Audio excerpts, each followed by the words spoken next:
Hey there, subscribe to my channel, and also press this bell icon so you never miss any new updates, cause whenever we upload new video you will get a notification on your phone. Part 1. You will hear a telephone conversation between a customer and a telephone service representative. First, you have some time to look at questions 1 to 6.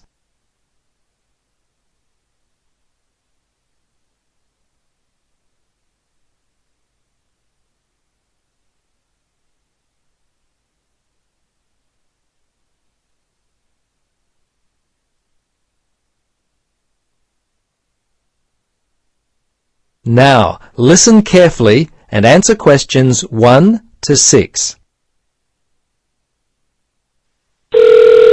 Hello, Cheap Calls Unlimited. This is Adam O'Shaughnessy. How can I help you? Yes, I heard something on the TV the other day about cheap local and national calls. Do you have a new offer available at the moment? That's right. You would have heard about our special no-limit offer. Oh, how does it work? How can I save? Well, do you make many calls outside your local area? Well, yes, as a matter of fact I do. I often call my mother-in-law in Sydney, and sometimes I call Perth and Melbourne. We've got family there. Okay, where would you be calling from? Brisbane. Right, this would be perfect for you. How it works is you tell us which city you call the most, and we'll set up a special offer for 3 cents per minute, no matter what time of the day you call. But it gets better. We also offer 10-cent local calls. No other telephone carrier can offer you such a cheap plan. Wow, that is cheaper than what I currently pay. But what about international calls? I often call America. What are your rates to the States? Our rates to the USA are also competitive. You can call America for 6 cents per minute. This also includes a connection fee of 15 cents. That's competitive, all right. So, how do I sign up? Well, we can do it right here over the phone if you like. Or I can send you out an application form. Or I can email the details with a form attached. Which would you prefer? Well, how long will it take over the phone? Oh, just a matter of 4 or 5 minutes. Okay, let's do it now. Right then. First off, I need your name and address. Okay, my name is Mandy Silverstone. That's Silverstone. My address is 16 Hazelwood Street. That's Hazlewood Street, Belmont, 4173. Good. Now what about your telephone number, date of birth, and do you have an email address? Yes, the telephone is 55223481. My date of birth is July 13th, 1972, and my email address is mandy@tele.com. That's MANDY@TELE.com. Why do you need my date of birth? Before you listen to the rest of the conversation, you have some time to look at questions 7 to 10.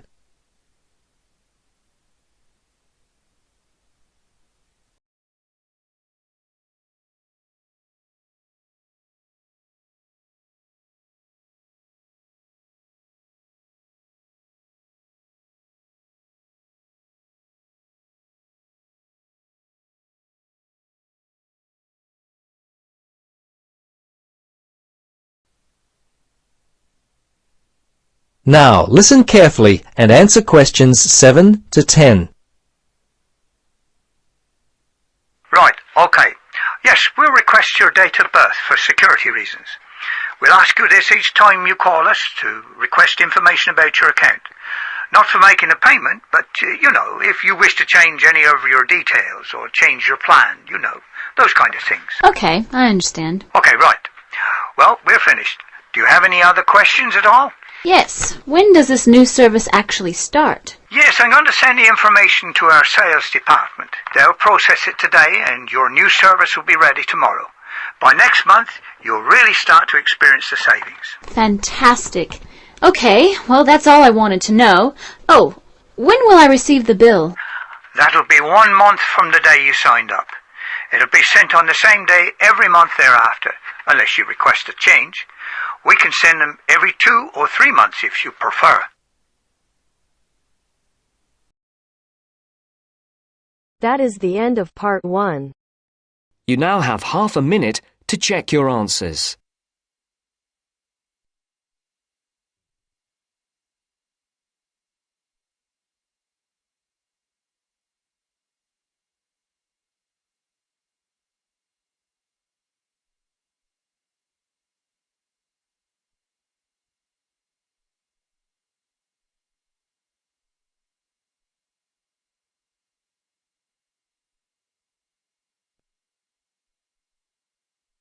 Now turns to Part 2. Part 2. Listen to the conversation between two students, John and Carol. They have a list of the names of authors whose books have been given to the library. They have to classify the authors as writers of cookery, sports or travel books.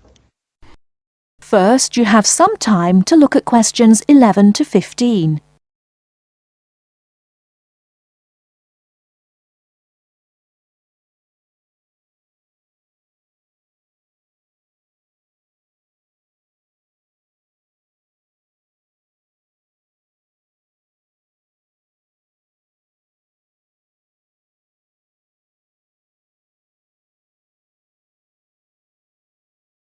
Now, listen carefully and answer questions 11 to 15.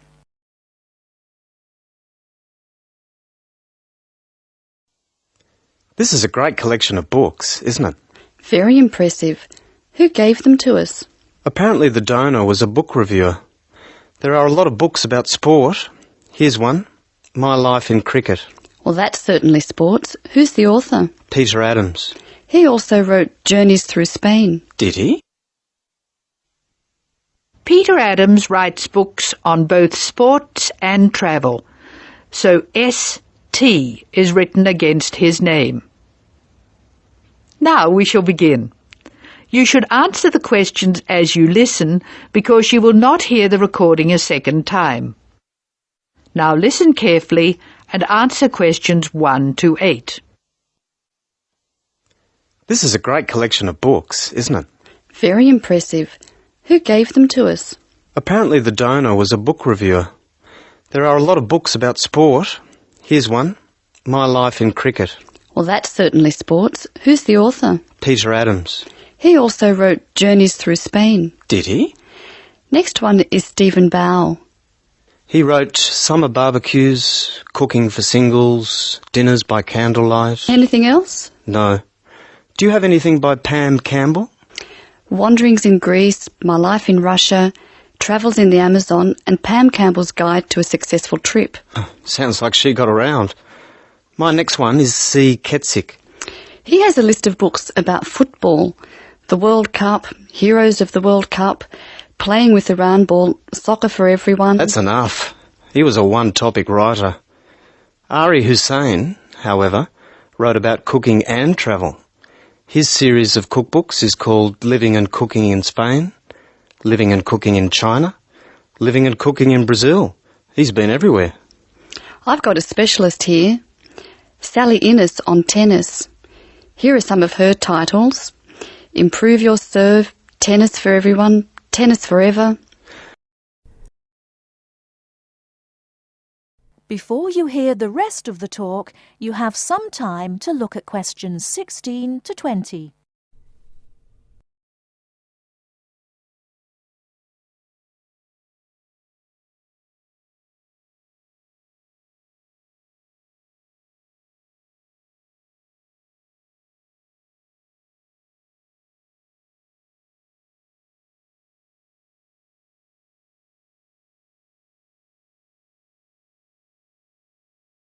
Now listen and answer questions 16 to 20.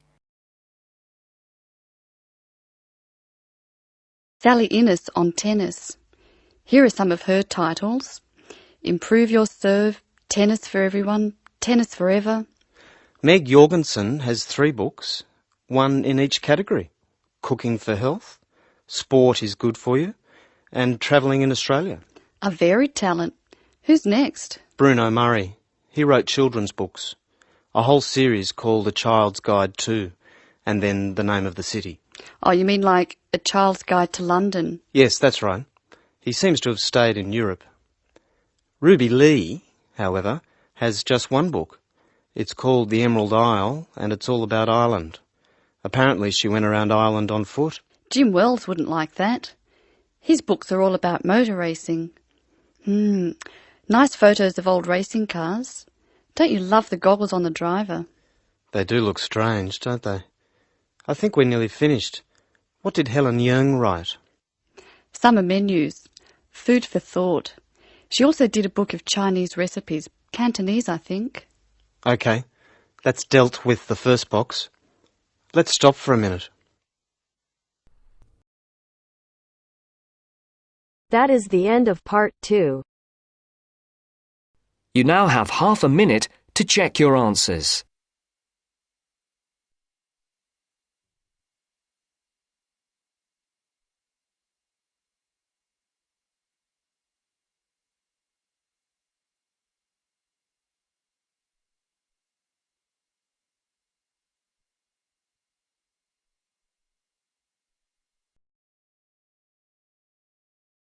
Three.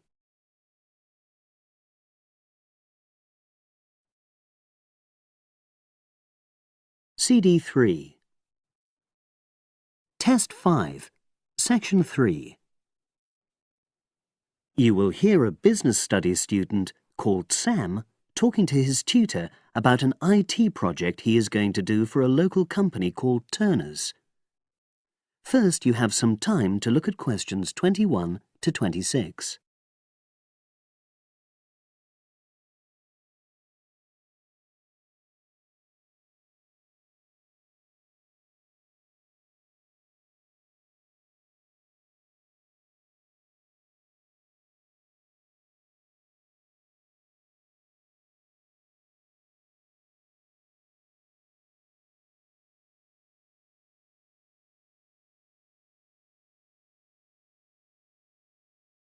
Now listen and answer questions 21 to 26. Hello, Sam. Come in and sit down. Thanks. You're here to discuss your company-based IT project, aren't you? Yes, I've been to see the manager and he's given me a lot of ideas about projects that the company would find useful, but I wanted to ask your opinion about them before I choose one. Yes, that's fine. Now, this company's called Turner's, isn't it? That's right. It's a small engineering company. They make machine components for trade use. They're well established. They started in 1976, but they're a bit old-fashioned. Okay. And what kind of projects did Turner's suggest you could do for the company? Well, they want some improvements made to their customer database. The one that they've got at the moment isn't very useful in some ways. I had a quick look at it. That would be a very straightforward project, and it'd be simple enough to evaluate, but I don't think you'd get enough out of a project like that. You wouldn't learn anything new. Well, another project they suggested is to do with their online sales catalogue. At the moment, customers can look at their products, but they can't actually order them online, which must affect their competitiveness. But I said I thought it would take too long. It's quite a big task. You're right. It's too much for the time you've got. It's a pity, though. Then they want some help with their payroll system. At the moment, the way they calculate pay involves a lot of manual accounting. I suggested they could have a system where employees register electronically when they arrive and leave work, so the hours they do could be transferred automatically. I think you'd get a lot out of a project like that. It would extend your skills, but it wouldn't be too much to take on. A student did something similar a couple of years ago, but this is slightly different. Well, then they need help with their stock inventory. They do everything manually. Really? Yes, and it takes so much time.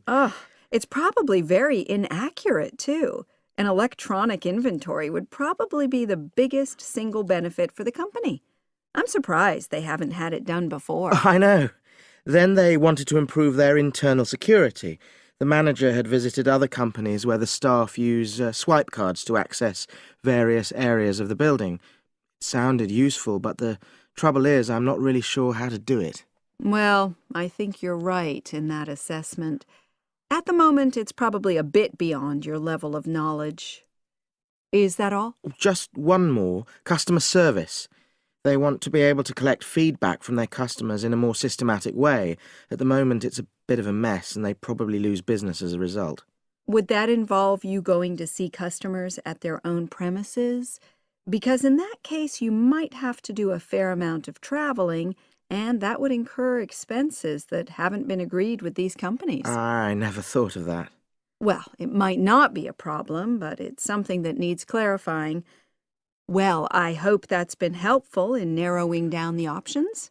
Yes, it has, thanks. I'll be able to make a decision now. But while I'm here, can I talk to you about coursework? Sure. Now you have some time to look at questions 27 to 30.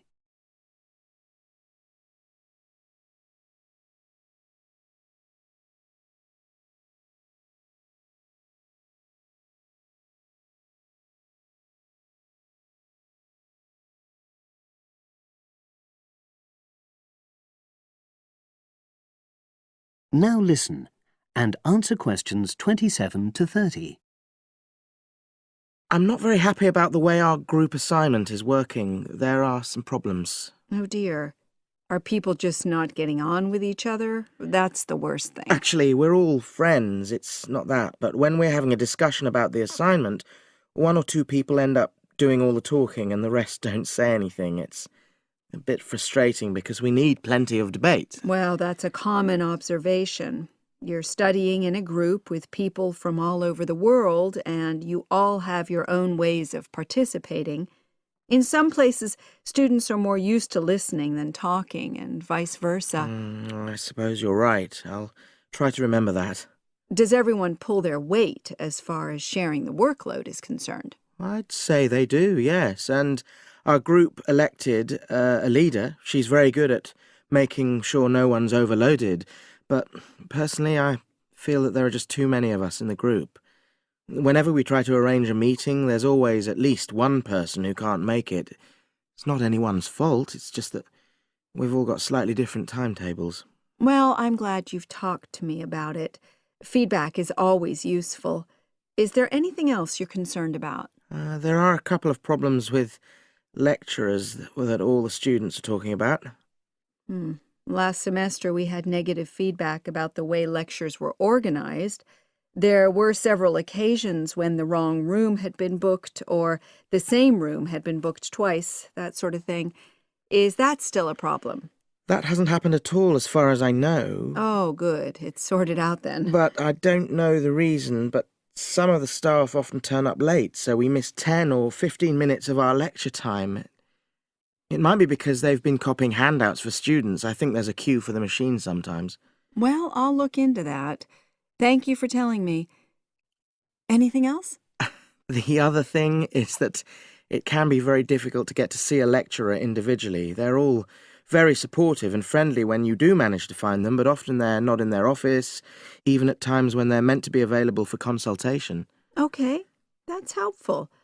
Now, before you leave, That is the end of section 3.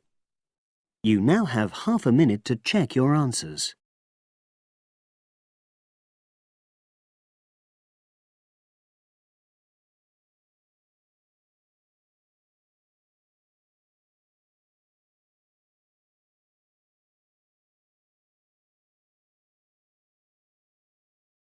Now turns to Part 4. Part 4. You'll hear a teacher talking about several British art galleries. First, you have some time to look at questions 31 to 33.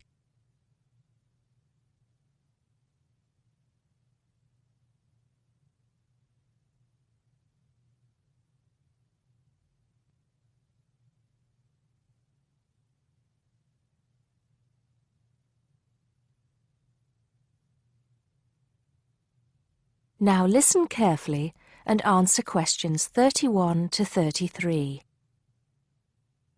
Good afternoon. Welcome to the first class of V100 Art and History. The objectives of the course, as you will have seen if you've taken a look at the syllabus, include familiarizing yourselves with the vocabulary and language of art, learning about the basic elements of art and design, and finally, discussing historical periods as they pertain to art. The course will also give you the opportunity to visit some of the many galleries and museums that Britain has to offer. So, having said that, I'd like to spend the rest of today's class talking about 4 of the more important galleries that we will be visiting in the coming year. As most of you already know, or at least I hope most of you know, there are 4 Tate galleries in all. To begin, I'd like to tell you a little bit about the Tate Modern. Tate Modern is located in a very busy part of London called the South Bank. It's close to 2 world-renowned tourist attractions, St. Paul's Cathedral and Shakespeare's Globe Theatre. Now, interestingly enough, Tate Modern is housed in what was a power station, built in several stages between 1947 and 1963. It was closed down in 1981 and reopened as a gallery in the year 2000. Tate Modern consists of 5 levels, with the Tate collection being shown on the 3rd and 5th levels. On level 2, the works of contemporary artists are exhibited, while level 4 is used for holding large temporary exhibitions. Since this museum opened, it has become a popular spot for both Londoners and tourists alike. And believe it or not, it doesn't cost anything to get in to see the collection displays. Before you hear the rest of the talk, you have some time to look at questions 34 to 40.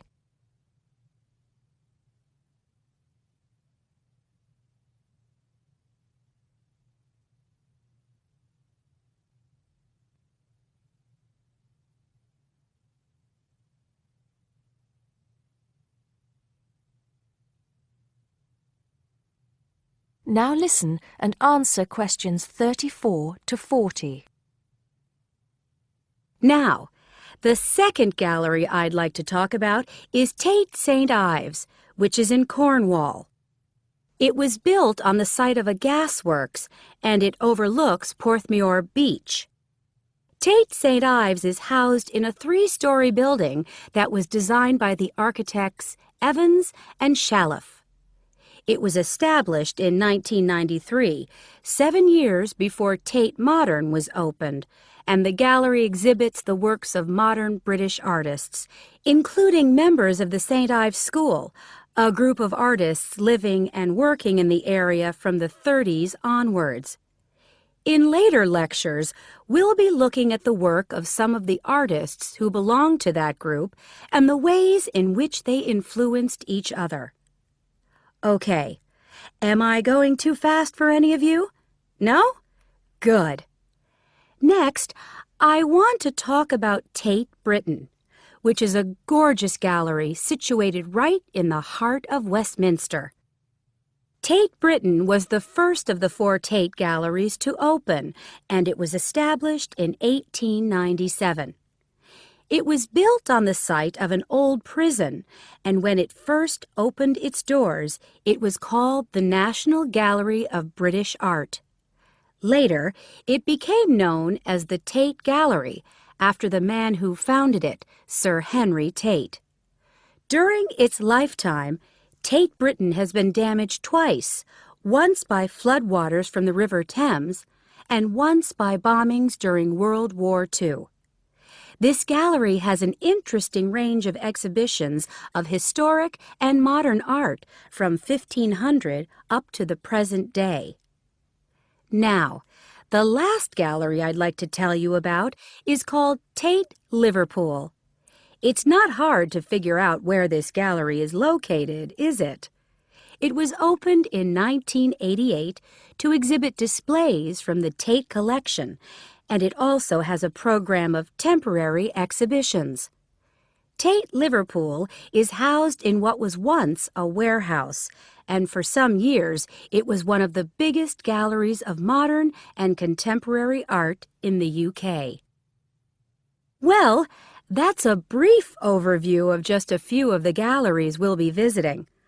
I'd like now to look in a little more detail at what you can expect to see in each of these galleries, starting with Tate Britain. That is the end of part 4.